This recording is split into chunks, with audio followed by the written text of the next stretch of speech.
जो डर, जो खौफ, जो तनाव का माहौल बना था, उसमें कल के ऑर्डर के बाद जो बहुत ज़्यादा हालात और बिगड़ गए, जो और तनाव पैदा हुआ, अचानक लोगों का पेट्रोल पंपों में जाना, दुकानों को खाली करना, और उसके साथ साथ जो गवर्नमेंट की तरफ से ऑर्डर खासकर टूरिस्टों को लेकर कि फौरी तौर होटलें जो है खाली की जाएं, जिस तरह गुलमर्ग, पहलगाम, सोनमर्ग जैसे इलाकों को जो कभी भी मिलिटेंसी में शिकार नहीं हुए हैं, उन इलाकों को जिस तरह खाली किया गया और उसका जो असर बाकी लोगों पर पड़ा, इन सब चीज़ों को देखते हुए मैं और मेरे कुछ साथी जो हैं अभी गवर्नर साहब से मिले, ये जानने के लिए कि हो क्या रहा है, क्योंकि सही जवाब हमें कहीं से मिल नहीं पाता। और हमने गवर्नर साहब से भी यही कहा, हमने कहा जनाब आप हमें कहते हो कि हम अफवाहें फैलाते हैं, लेकिन हकीकत यह है कि हम जहाँ से भी सच मालूम करने की कोशिश करते हैं हमें कहीं से पता नहीं चलता। जब हम अफसरों से बात करते हैं कि क्या हो रहा है, वो हमें कहते हैं कि हमें नहीं पता लेकिन कुछ हो रहा है। जब हम पूछते हैं ये कुछ क्या है, वो कहते हैं कुछ, लेकिन क्या कुछ वो हमें नहीं मालूम। तो जब हम पूछते हैं क्या, वो कहते हैं ये भी हम नहीं जानते। एक से पूछो वो कहता है कल, दूसरे से पूछो वो कहता है परसों, तीसरे से पूछो वो कहता है 5 दिन के अंदर अंदर। तो हमने गवर्नर साहब से कहा जब गवर्नर साहब आप हमें बताइए ना क्या हो रहा है।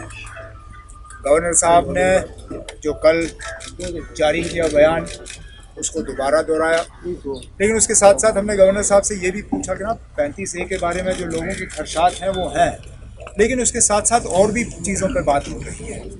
370 को लेके बात हो रही है, डिलिमिटेशन को लेके बात हो रही है, और कल तो बहुत ही ज़्यादा ट्राइफरकेशन को लेके लोग परेशान थे।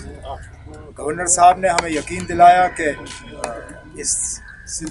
इन तमाम मामलों में कोई ऐसी बात नहीं है, कोई पेशरफ्त नहीं की जा रही है, कोई तैयारी नहीं की जा रही है इस तरह के ऐलान के लिए। और उन्होंने ये भी कहा कि एक वाज़िया बयान उनके तरफ से लोगों को मुतमईन करने के लिए जो है वो जारी किया जाएगा। लेकिन हम चाहते हैं कि मंडे को पार्लियामेंट लगते ही मरकज़ के तरफ से भी एक ऐसा बयान आ जाए जिसके तहत हम समझ पाएँ कि कल का ये जो ऑर्डर था यात्रा ख़त्म करने का और टूरिस्टों को यहाँ से निकालने का, इसकी ज़रूरत क्यों पड़ी। और पार्लियामेंट से हम सुनना चाहते हैं कि यहाँ के लोगों को घबराने की कोई ज़रूरत नहीं है। और बयान कहाँ से आए वो गवर्नमेंट ऑफ इंडिया फैसला करे, लेकिन मेरे मेंबरों ने पहले भी इस इशू को एक कॉलिंग अटेंशन मोशन के तहत जो है वहाँ पे उभारा है।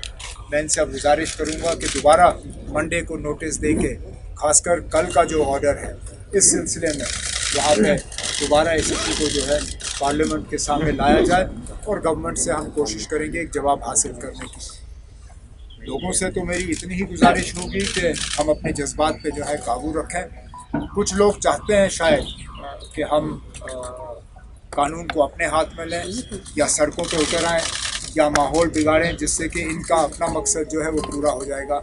हमें इनको इनके मकसद में कामयाबी हासिल करने की इजाज़त नहीं देनी चाहिए। मेरी हर इस रियासत के बाशिंदे से यही मोतिबाना गुजारिश है कि हम कूलली और कामली जो है सिचुएशन को डील करें। जहाँ तक नेशनल कॉन्फ्रेंस का सवाल है, हमने हमेशा कहा है कि इस रियासत की शनाख्त, इस रियासत की खसूसी पोजीशन जो है उसको हम नुकसान होने नहीं देंगे। चाहे सियासी तौर हमें इसका मुकाबला करना पड़े, चाहे कानूनी तौर हमें इन साजिशों का मुकाबला करना पड़े, जो हम वैसे भी सुप्रीम कोर्ट में 35A को बचाने के लिए जो मुकदमा लड़ा जा रहा है उसमें हमारा वकील जो है वो भी काम कर रहा है। तो हम अपनी कोशिशों में कोई कमी या कोई कमज़ोरी आने नहीं देंगे। लोगों से हम उम्मीद करते हैं और अपील करते हैं कि वो सब्र से काम लें और शुरू में मुझे इतना ही कहना था, मैं 2-4 सवालों का जवाब दे दूंगा। उमर साहब, जिस तरीके से यहाँ पे हर किसी को कंफ्यूजन है कि क्या होने जा रहा है, ऐसा आपने समझा कि कानूनी मशवरे भी लिए जा रहे हैं और आपने कहा कि कानून के जरिए ही कोई मसला हल होगा या कोर्ट में, लेकिन ऐसा समझा जा रहा है शायद कोई ऑर्डिनेंस पास किया जाएगा, उसके बाद जैसे मैंने कहा गवर्नर साहब का बयान जारी होगा, लेकिन गवर्नर साहब ने हमें यकीन दिलाया है कि इस तरह की कोई तैयारी नहीं हुई है। और जो गवर्नर साहब ने मरकज़ से बात भी की है, तो मरकज़ में भी जिन से उन्होंने बात की, उन्होंने कहा कि इस तरह की कोई तैयारी नहीं हो रही है। सर, आप प्राइम मिनिस्टर से मिले, क्या आपको प्राइम मिनिस्टर से मिले वहाँ कोई यकीन दहानी नहीं हुई कि रियासत के खुसूसी? प्राइम मिनिस्टर साहब ने भी गवर्नर साहब के बयान के हवाले से बात की, जिस बयान में गवर्नर साहब ने यकीन दिलाया है कि 35A के साथ कोई छेड़छाड़ नहीं होगी। गवर्नर साहब ने उस बयान के हवाले से बात की। गवर्नर साहब ने खुद हमें कहा कि वो इलेक्शन की तैयारी कर रहे हैं, वो इलेक्शन चाहते हैं। और सॉरी, प्राइम मिनिस्टर ने कहा कि वो यहाँ इलेक्शन चाहते हैं, वो नहीं चाहते हैं कि यहाँ माहौल में कोई भी खराबी आए। वो इस बात से मुतमईन थे कि ये साल जो है पिछले सालों के मुकाबले बेहतर रहा। और मैं आपसे ये कहूँ कि उस मीटिंग के बाद तो हम मुतमईन होकर बाहर निकले, लेकिन उनके बयान नहीं आया। मुझे खत्म करने दीजिए ना आप। लेकिन उस मीटिंग के बाद मैं उम्मीद नहीं कर रहा था कि 24 घंटे के अंदर अंदर ऐसा ऑर्डर जारी होगा, क्योंकि हमें प्राइम मिनिस्टर की तरफ से कोई ऐसा इंडिकेशन नहीं मिला कि इतना कोई खतरा है जिसके लिए यात्रा को भी बंद करना पड़ेगा और टूरिस्टों को भी यहाँ से निकालना पड़ेगा। इसलिए हम कह रहे हैं कि हमारी मीटिंग जो प्राइम मिनिस्टर से हुई वो हुई, हमें जो एश्योरेंस प्राइम मिनिस्टर से मिला, हमने प्राइम मिनिस्टर से सुना 35A के बारे में, यहाँ के हालात के बारे में, इलेक्शन के बारे में, वो तो ठीक था। लेकिन उसके बाद तो ये ऑर्डर जारी हुआ, तभी हम कह रहे हैं कि ना कि हम पार्लियामेंट में सुनना चाहते हैं गवर्नमेंट ऑफ इंडिया से कि उनका क्या इरादा है जम्मू कश्मीर को लेके, और वो क्या सोचते हैं यहाँ के हालात के बारे में। What do you make of the silence on part of the government?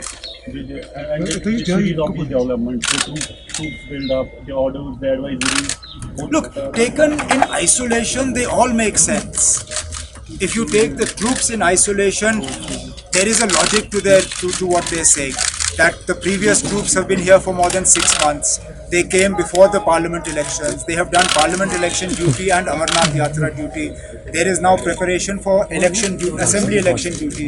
They can't be expected to remain in position for a year in continuation, and therefore they will be rotated.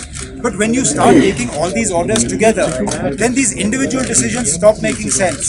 So when you take the troop increase together with the breakdown of the ceasefire on the border, when you take it together with the orders of J&K police asking for stop taking of law and order maintenance equipment, when you take it together with the order issued by the railway police, and then more so when you take it with the order issued by the state home secretary yesterday, then obviously questions start arising as to what is happening. That's why we have been knocking on every door possible to try and get answers. BJP ने whip जारी की है, उसको आप किस तरह से देख रहे हैं? पार्लियामेंट के लिए विप जारी की है। पार्लियामेंट के लिए क्यों विप जारी किया, ये आपको बीजेपी से पूछना होगा। मेरे पास कोई ऐसी खबर नहीं है, ना गवर्नर साहब के पास कोई ऐसी खबर है कि वो विप जो है जम्मू कश्मीर के सिलसिले में जारी की गई है। लेकिन मैंने अपने मेंबर पार्लियामेंटों को दोनों, क्योंकि फारूक साहब की तबीयत नासाज होने की वजह से वो शायद दिल्ली नहीं पहुंचा पाएंगे, लेकिन अकबर लोन साहब और जस्टिस मसूदी साहब दोनों सुबह सवेरे मंडे को वहाँ पार्लियामेंट में होंगे, और जो भी होगा हम उसका मुकाबला कर लेंगे। Which is why I am saying we don't want silence from Government of India. We want to hear from Government of India in Parliament, and we hope that Government of India will recognize that it is not in their interest to have a restive Jammu and Kashmir.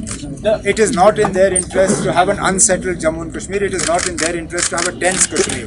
And therefore, anything that Government of India can say to settle the stresses and the tensions that people have here is in their interest as much as it is in our interest. As mainstream political parties, हो जाता है लोगों में ख्याल है, अगर कुछ हो जाता है मेनस्ट्रीम पॉलिटिक्स का क्या कोर्स ऑफ एक्शन होगा? पहले तो आप बताइए क्या होगा ना, उस हिसाब से तो हमारा 35 let's not get into speculation. फिर हम ही रूमर्स को फिर और बढ़ावा देंगे अगर कुछ होगा। हम तो कुछ ना होने की गुंजाइश में लगे हुए हैं ना, हम तो कह रहे हैं कुछ नहीं होना चाहिए। जो वादे इस रियासत के साथ हुए हैं, जो वादे इस रियासत के लोगों के साथ हुए हैं, उन वादों को बराबर रखना है। ये कोई टाइम बाउंड वादे तो नहीं थे ना, हमसे ये तो नहीं कहा गया था आप इल्हाक करो और 70 साल के बाद जो है जिन शर्तों पे इल्हाक हुआ उनको हम तब्दील करेंगे। जो शराइत रखे गए थे, जिन फैसलों के बुनियाद पे इल्हाक हुआ, उनको मरते दम तक जारी रखना है। हम तो ये कहते हैं। Are you satisfied with the governor's decisions today? By the governor. Look,